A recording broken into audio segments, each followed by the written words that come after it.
Forgot to record this. Okay, I'm just going to very briefly repeat what I said for this recording.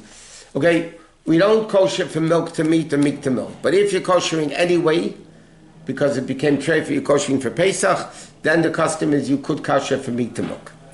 Now, but what that, according to many opinions, and this is the accepted tradition of the world, what happens if I'm not koshering it with the hot water, with hagala, purging process, I'm koshering it with libun, meaning direct fire, blowtorch, self-cleaning, or sometimes you can just turn on the oven to the highest for an hour or so, and according to certain opinions it's considered kosher.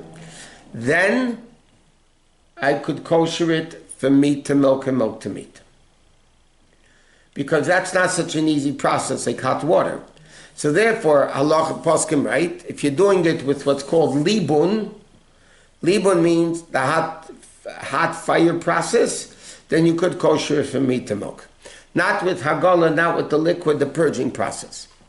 So therefore, if somebody, let's say, wants to kosher the oven, I told you by Shavuos time it came up, right? You have a meat oven, and now you want to bake cheesecake. So now you want to kosher your oven to make cheese on it. That's not a problem, because you're not koshering it with boiling hot water. You're koshering it with direct fire and direct heat. Good boy. You are. You're a little baby. Hello? Whoever is talking, please.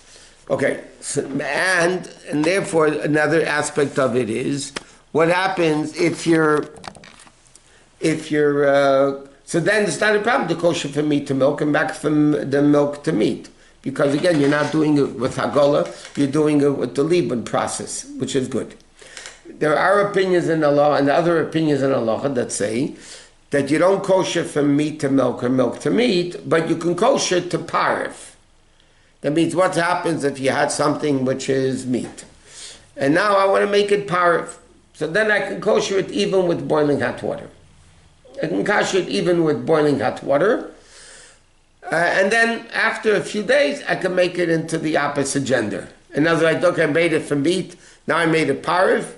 So I don't go straight from meat to milk.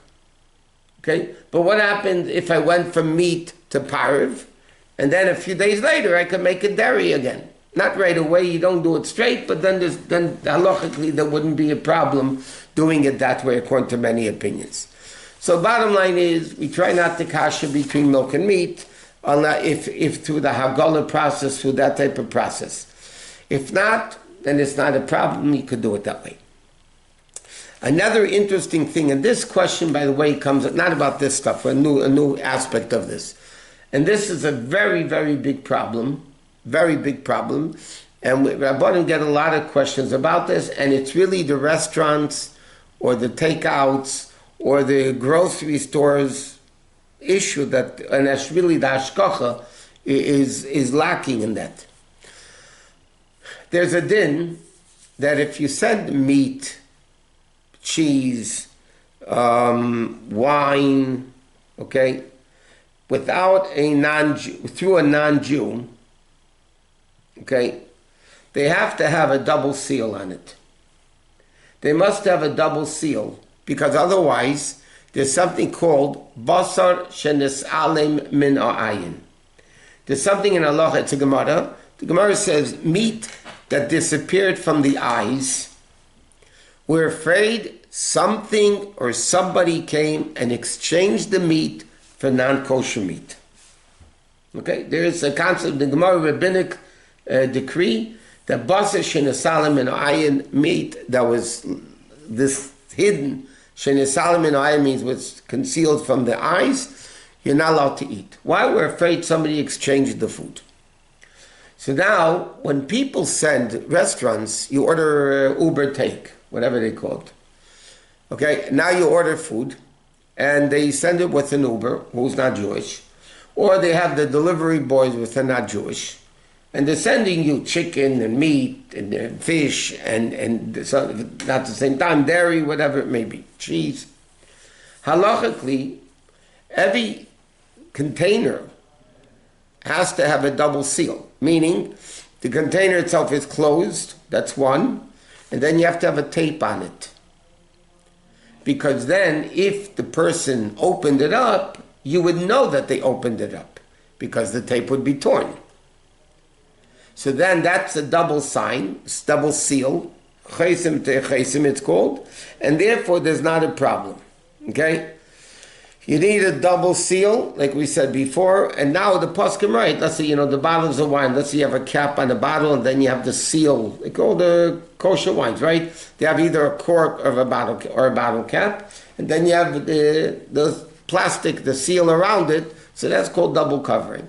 So if, let's say, you have a container, those disposable containers that they send the food in, and they send the food, and there's a tape around it, that if the person would have opened it, you would know that they opened it, so then it's okay. But what happens, many times people call, I just got a delivery from the kosher market of meat, and there's no seal on the bag.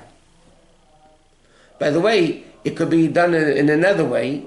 What happens, let's say, they put the stuff in a container, and then they put it into a paper bag, and the paper bag they staple with their tape on it, with their seal on it, the tape, which is called the seal, halachically. That's also fine.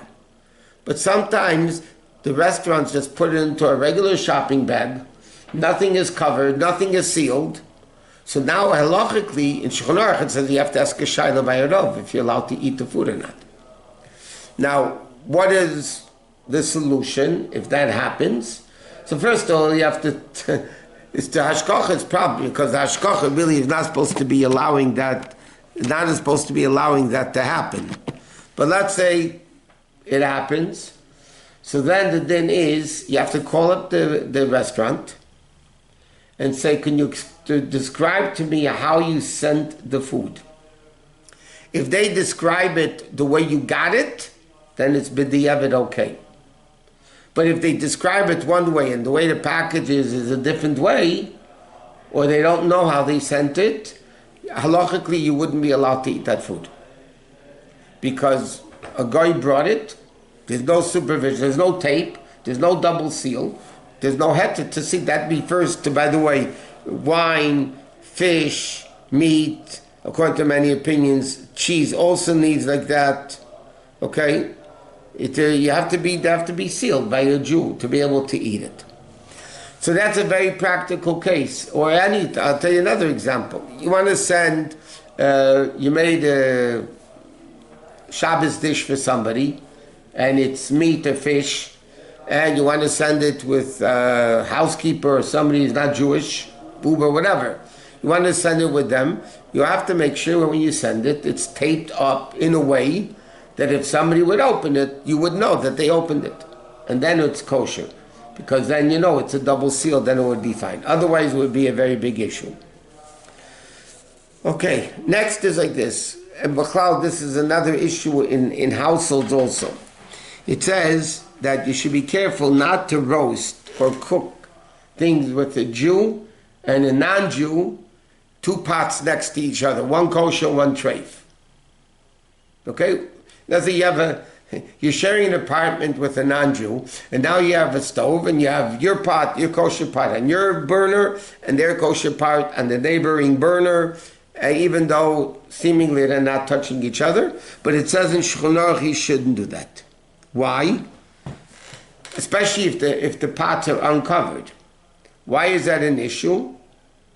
Because bread challah does not need to be sealed like that. Not like meat, fish, and that. Because challah, number one, you could tell how it's made in any way. They were not afraid that they changed it.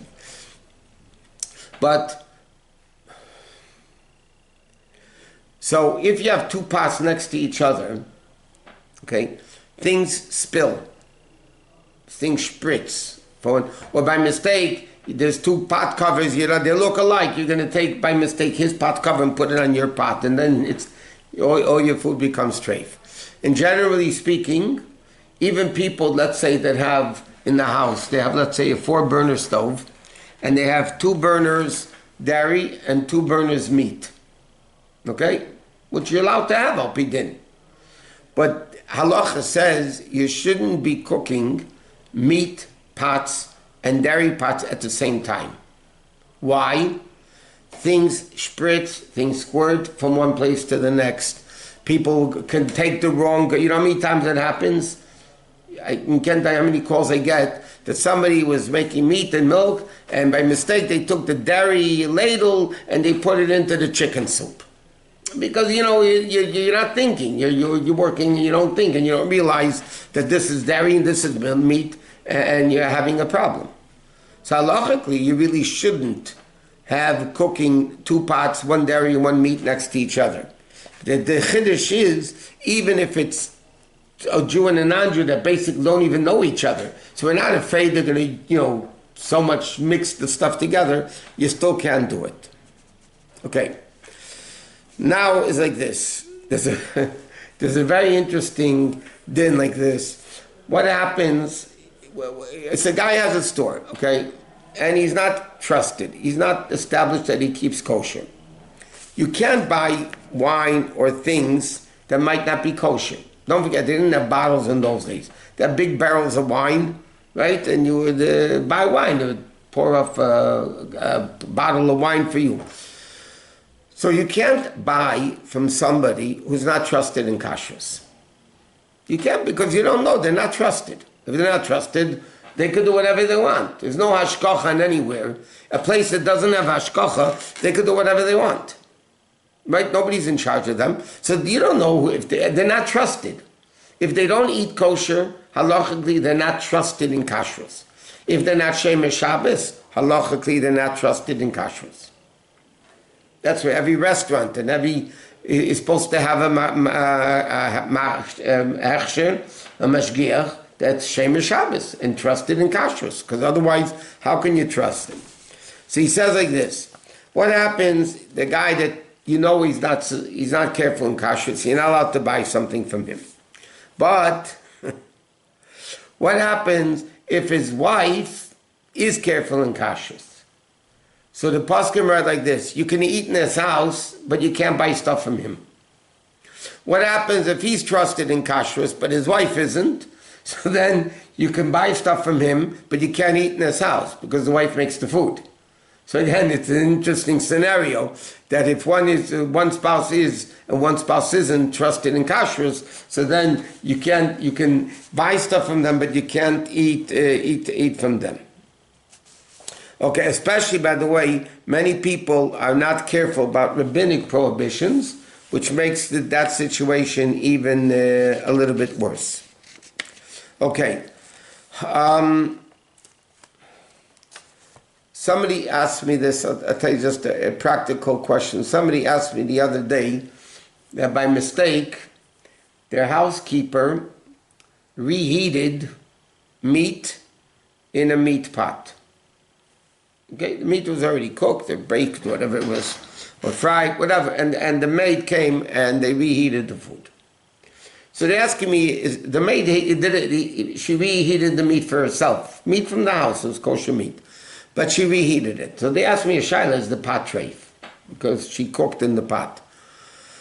So the answer is, yes, the pot's kosher, because, as we all know, there's no cooking after cooking, like we learned in Hilchos Shabbos. And by Bishul Akum, if a Jew did part of the cooking process, he did part of the cooking process, and a non-Jew finished the cooking process, then according to halacha, it's still kosher. That's why you don't have this too much nowadays on national flights. You have an international flights. When they serve you these TV dinners, the kosher dinners, okay, they serve it to you hot. That means they reheated it in the microwave oven. So the question is, why are you allowed to eat it? Why isn't that called that the non-Jew baked it or cooked it for you? And the answer is because it was already cooked by Jews. It was a kosher company. They cooked it. All they're doing is reheating it. So reheating is not a problem of Bishul Akum. But the problem with that is, and this happens, people should just be aware of in their houses, that if you let your housekeeper warm up food, they didn't go to this Wednesday night class that they learned halacha a little bit.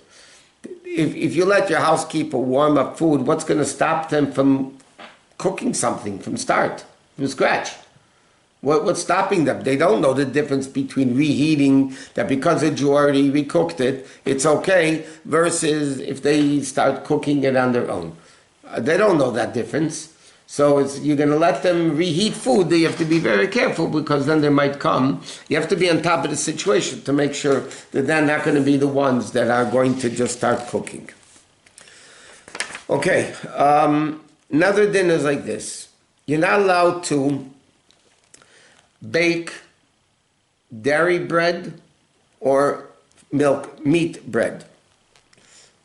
You can't make bread with milk, and you can't make bread with chicken gravy. I don't know if it's possible, but whatever.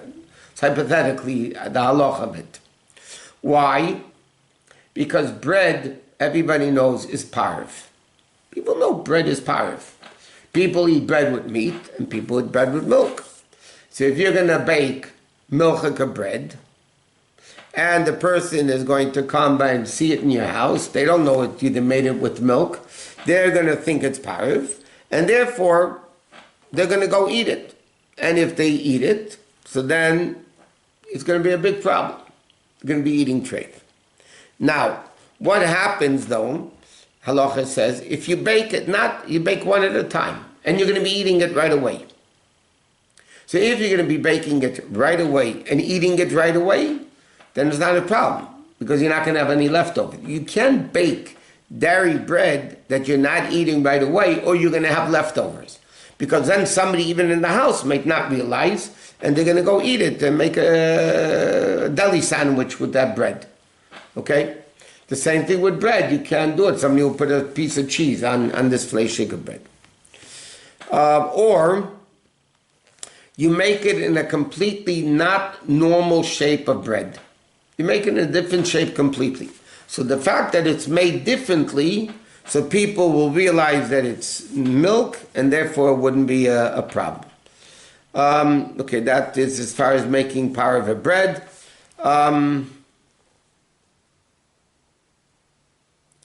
Okay, what happens now if somebody, this can happen also in a regular Shabbostic way. What happens if somebody baked bread, challah, let's use the word, they baked challah Friday afternoon, they were late rushing, they baked challah Friday afternoon in an oven that was baking chicken at the same time. So there are people that are machber, but according to halacha, even if the chicken was uncovered, the bread is still considered parv.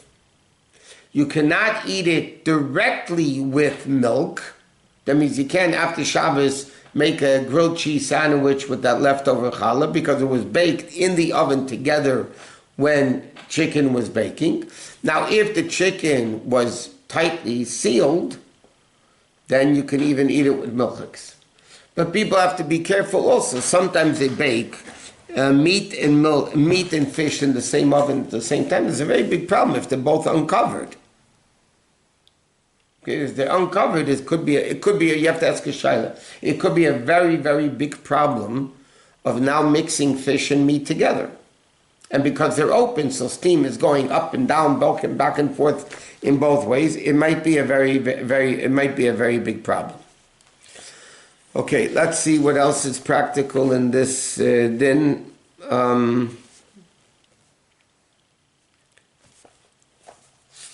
Okay, I'm just saying one thing with the fruit and vegetables. There's a lot of websites to tell you how to check for bugs and what you have to look for, and Now here's another interesting din. It's a general din, but it's brought down in Kitzur Shulchan Aruch in this din. What happens if you ask a Rav a shaila?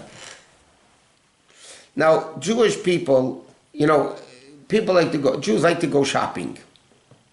So people like to shop for food and clothing and furniture. People like to shop. A lot of people like to shop for rabbis also. What do you mean shop for rabbi? They look for a sale. What do you mean a sale? They'll ask one Rav a shaila, and the Rav will say, no, it's not good. Says, okay, you know what? I'm going to shop to another Rav. Maybe I'll have a sale, and they'll tell me that it's kosher, that it's okay. So in Shulchan Aruch it says, you're not allowed, if you ask a Rav a Shaila, and the Rav told you it's no good, you're not allowed to ask a second Rav unless if you tell the second Rav that I asked the first Rav and he told me it's forbidden. That's the only way you're allowed to. Because once you ask a Rav and the Rav said you can't do it, you can't. You asked the Rav, you got your answer, you can't go shopping. If you ask a Rav a Shaila, this doesn't say in halacha. But what happens if they ask a Rav a Shaila and he said, yeah, you're allowed to do it. And you don't like his answer. So I'm going to ask a different Rav. Maybe he'll tell me, no, I'm not allowed to. And I'll like that answer better. So then, you know what? Don't ask a Rav. Don't waste your time. Just don't eat it. Don't use it. Don't do it. But, this happens very often, by the way. Now, many times, any Rav will tell you this. Many times the Rav gets a Shaila, and the Rav doesn't feel comfortable to say, yes, you're allowed to. He doesn't want to be lenient. He doesn't want to paskin the lenient. So then, what the Rav will do many, many times, will say, listen, I can't give you a heter to do it. I cannot allow you to do it. But you know what? I give you permission to ask a different Rav. Many Rabbonim do that. Then, because the Rav told you can ask a different Rav, because he doesn't want to be lenient, and he knows there are other Rabbanim that are lenient. So if the Rav says to you, or you can ask the Rav, can I ask a different Rav? So it depends who the Rav with, what mood he is, what he ate for breakfast that day. Sometimes they'll tell you, yeah, sure. Sometimes they'll say, no, you can't ask another Rav. If you can't, then you can't. Unless if you tell the second Rav that the first Rav said you're not allowed to do it, and I'm asking you anyway. Okay? Because once the Rav says no, you can't ask another Rav to allow you to do it, unless if he's told that the first Rav said that you can't, and then let the Rav, if he's a greater Rav than the first one, and he knows that the halacha is really that you would be allowed to do it, then the Rav wouldn't care what the younger Rav said, and he might say you're allowed to do it anyway. In fact, there's an interesting, we'll finish with this din, a very interesting din. When Bais Din had to give capital punishment in the time of the Beis Hamikdash, when the big Bais Din, not the big Bais Din, in order to give capital punishment, you had to have a Bais Din of minimal 23. There are different levels of Bati Dinim. Okay, but in order to give capital punishment, you had to be a Bais Din of 23. Of that 23, if 12 said guilty and 11 said innocent, you still don't kill him. It has to be a majority of 2 by capital punishment. So therefore, the only way a Bais Din of 23 can kill somebody if 13 say guilty and 10 say not. But if 12 say guilty, 13 say guilty, and 12 say no, it's not a majority of 2, so they wouldn't be allowed to give him capital punishment. Okay? When it came to capital punishment, there was an order, there was a system in the Bais Din. There were the greater rabbis, and then the less greater rabbis, and whatever, the different levels. So the Mishnah says, when it comes to capital punishment, you ask after they debate and everything, it's all discussed, debate, and you're coming to the final ruling, yes or no. So the din is, you have to start with the youngest judge.